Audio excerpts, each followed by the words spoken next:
হলো মানসরোবর। শ্রী রাধারানী যখন ভগবান শ্রীকৃষ্ণের উপরে যখন মান করেছিল, সেই মুহূর্তে রাধারানী এতটাই মানে ভগবানের উপরে ক্ষুব্ধ হয়ে গিয়েছিল।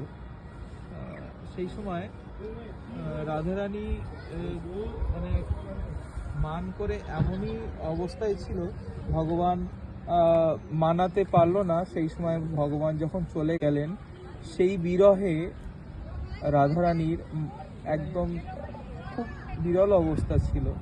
সেই এত বিরহের যে চোখের জল, সেই চোখের জলে আজ এই সরোবর আমরা দর্শন করছি।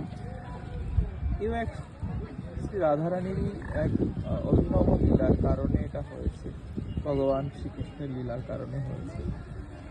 পূর্বের কাহিনী তো অনেক বড়, কিন্তু এই ছোট রূপে আর কি এটুকুই বলা হলো যে এটা রাধারানীর মান করাতে, রাধারানীর যে অশ্রু নিপাত হয়েছিল তার থেকে এই সরোবর।